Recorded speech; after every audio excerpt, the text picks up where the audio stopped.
taas ng bridge eh, oh, nakakalula ba?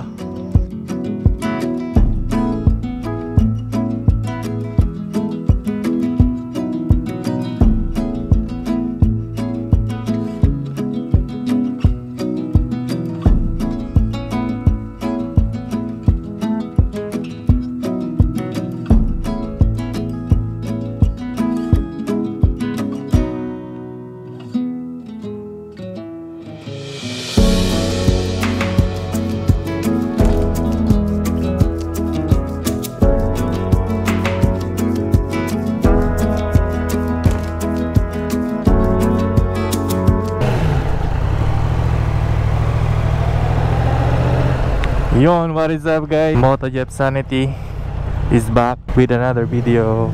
At motovlog tayo today. Kasama si I'm Ben.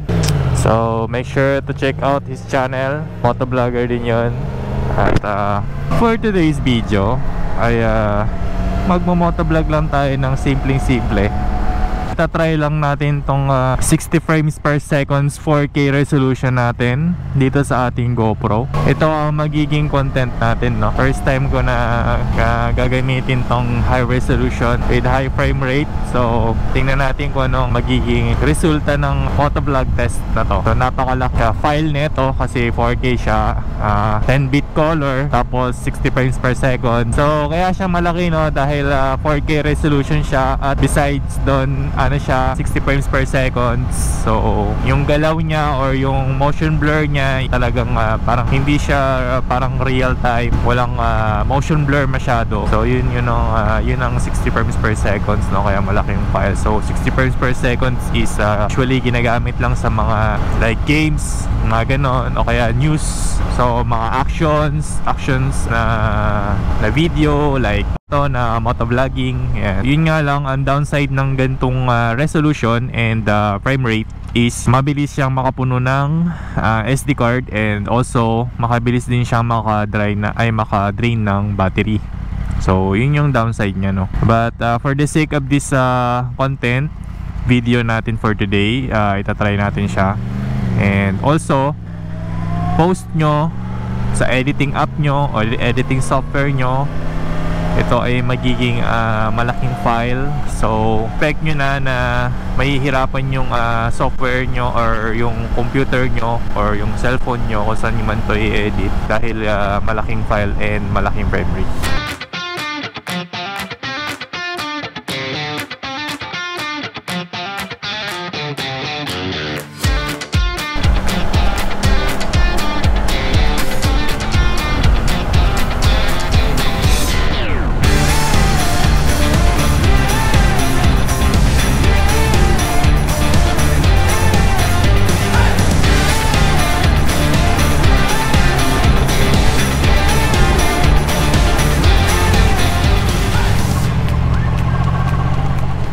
Ito na si I'm Ben with his H2SX.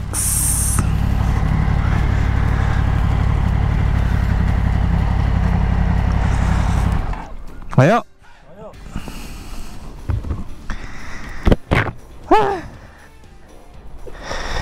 For the views.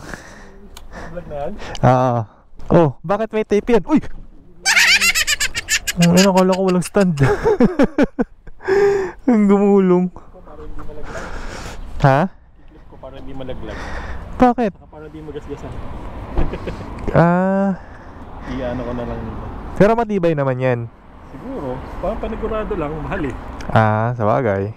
Life hack yan. Kung gusto nyo matuto guys kung paano kinakabit ang Insta360 na may back view ng inyong motor, ganito po ang technique. Kakabit nyo po yan dyan, ikaklamp nyo yan dito sa inyong body frame. Tapos kailangan nyo maghanda ng tape na yellow, specifically yellow talaga yan. Tapos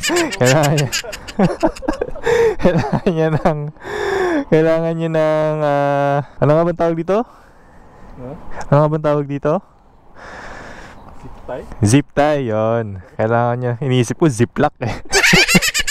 Kailangan nyo na yung zip tie kasi syempre extra ano yan, safety precaution. Nakita ko yan kaya eh, kay master. Oo. Yan daw ginagawa nyo. hindi ka pwedeng mag-rely dito. Oo, kasi mahirap na. Nasa huli ang pagsisisi.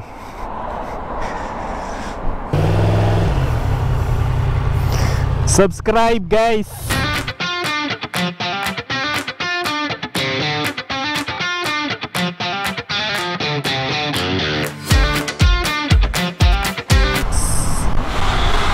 Yan na. Swoosh! Yan ang tunog ng supercharge.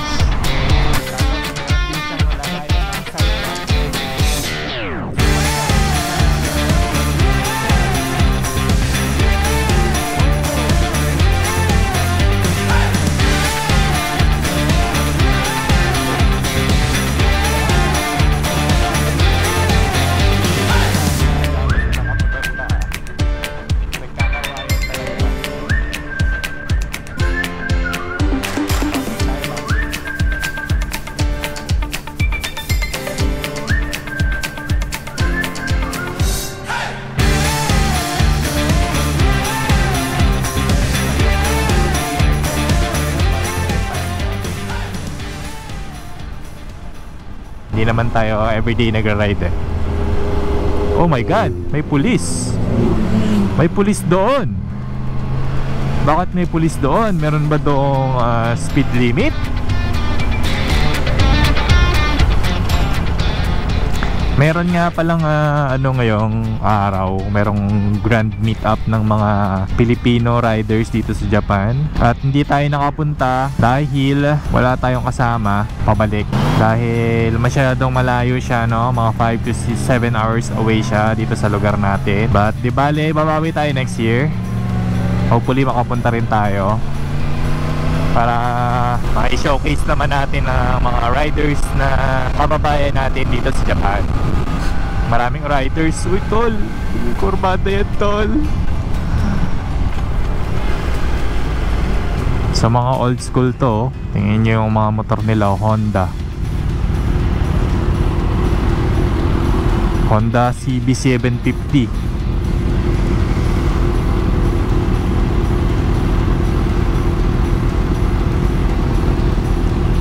Tapos kami mga modern bikes. Exhaust niya ano, full system Yoshimura. Tapos ang tunog ng muffler nila ba? Ayun oh. Ano yun? Hayabusa ba yun? Yata Hayabusa yun, ZX-14R yata yun. Ayan, dito po sa Japan walang kamote yan. Ayan, tingnan mo, pinapalampas kami oh.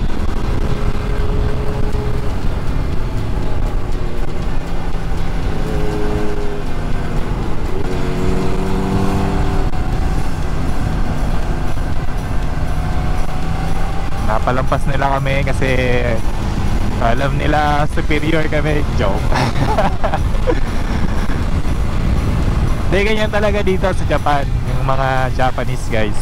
Kahit kapwa mo pa siya nagmomotor din, pinagbibigyan ka talaga nila na makalampas. Ayaw kasi nila yung nakakaabala eh. Ganyan sila kababait. Yan, tulad niya no, pinadaan si Benji.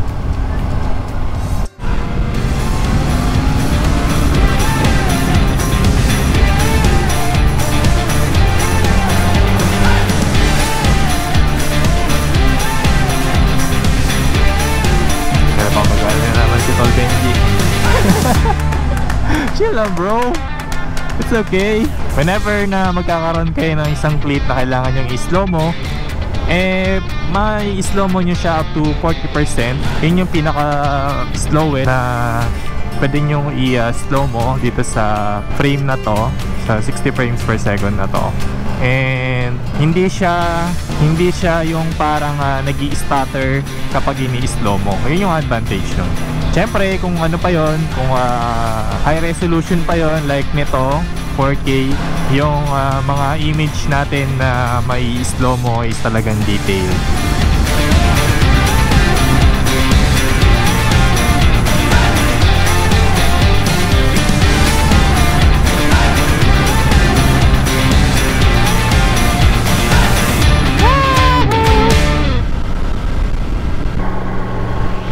So nandito na tayo guys.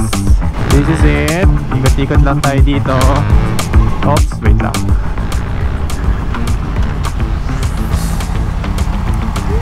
Tigil muna tayo dito, ang ganda ng view eh. Let's take a moment. Damn! Ay, pwede pala bumaba dun oh. Hindi ba ito? Yung pala. Pero wala namang bayad. Ah, yun lang. Ah, yung may boat may bayad yun. Pero dyan wala. Pag maglalakad ka lang. Naroon eh. So pwede ka palang sumakay dun oh. Yun, yung boat na yun. Angas naman. May mga tour, touring boat. Ganda.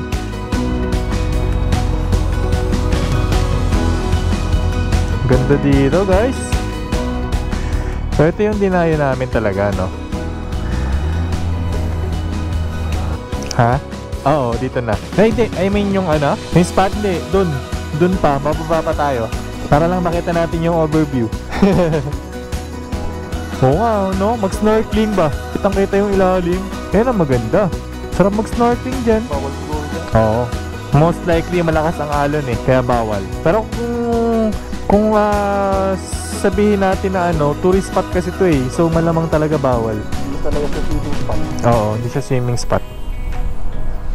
Malakas din ang alon eh, oh. Pero mahina pa yan.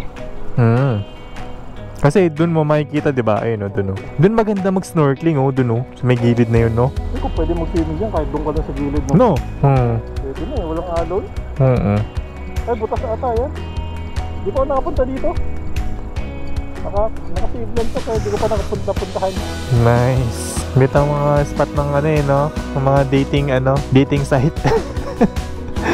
Dating place. Meron pa nga dun, ano yun? Ano ba yun? Hindi ko makita kasi.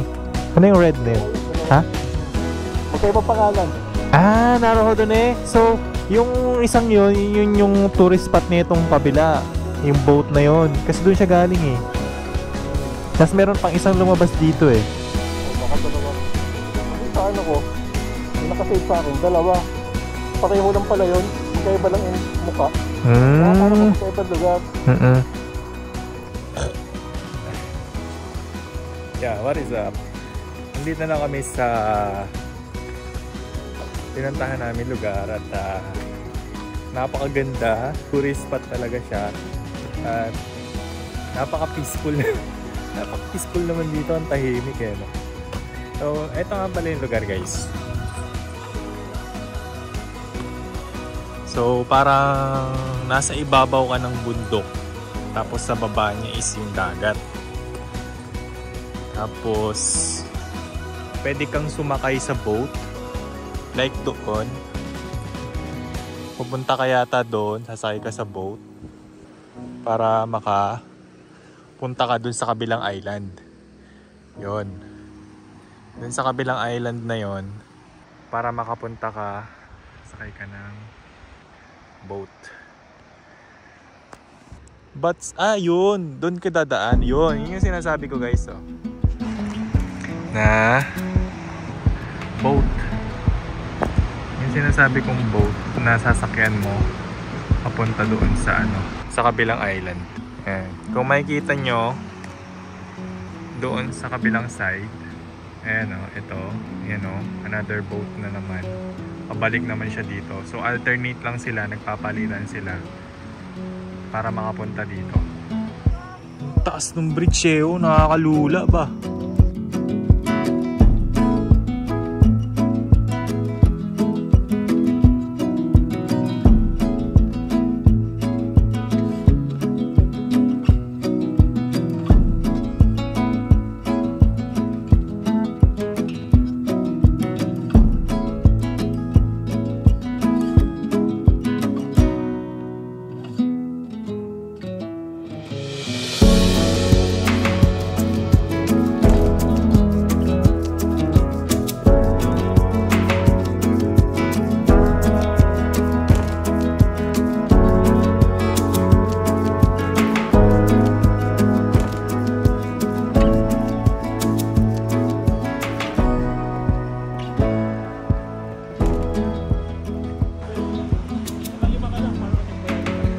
Okay?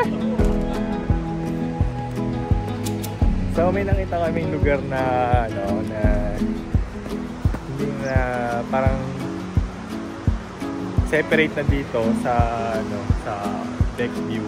So bababa kami at check namin yon. Ito yung hagdan niya, spiral. Ayan. Din yung boat. So next after dito pupunta kami dun sa kabilang side. Check namin yung sakay ng boat. Check namin yung price kung magkano. So, ito talagang lugar na to is dinisign talaga para sa tourist spot, no? Hindi siya natural made. Kasi kung mapapansin mo, nilagyan na nila ng semento hagdanan. Tapos wala ako dito, feeling ko kapag high tide, puno to ng tubig, feeling ko lang mag high tide. Si Tol Benji yung nag-explore, naghahanap siguro. Ano ba?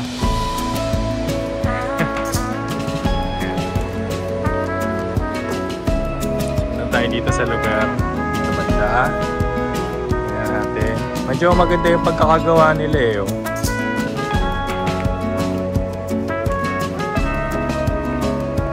So another spot na naman para mapuntahan ng family.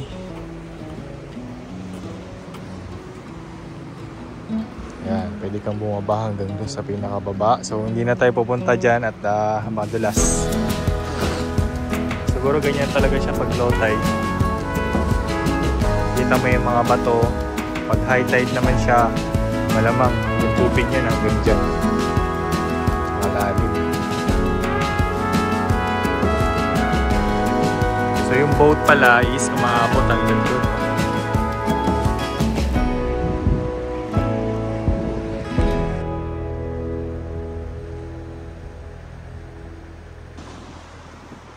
Baba tayo dito. Tingnan natin. Yung tinitingin na ni Tol Benji. Ano namang meron.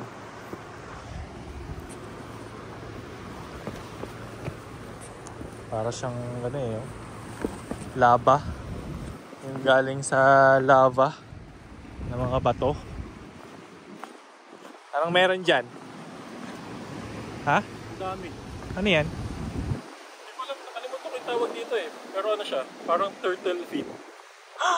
Nasusok. Pero, ano siya, parang type ng shellfish. Na aabot ng $100 na tray. Wey. Oo nga, mahal to. Sa Amerika, binibili nila to. Dapat. Pero, $100 yung ano lang, yung paa lang or yung buong... Ito. Oh, ito, isang buo na to. No way! Oo, kasi sa May Amerika, price yan? kaya siya mahal. Kasi mahirap siya. Binibili na to sa mga fine dining lang. No way. Sa Amerika, mahal siya. Kaya siya mahal kasi wala siya sa mga Spot. mahal. Tapos, parang ganito sa low tide area lang. Ganun. Oo. Delikado kasi po nito. Doon na siya nabubuhay. Paano naging ganyan lang yan? Paa lang? Hindi siya pa. Hindi siya paa? Shell siya, shell. Ah, okay. Ito. Oo, yan siya.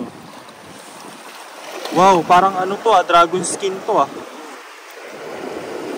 Sa ibang bansa, mahal yan. Di ko lang alam sa Japan. Uy! Uy! What in the world?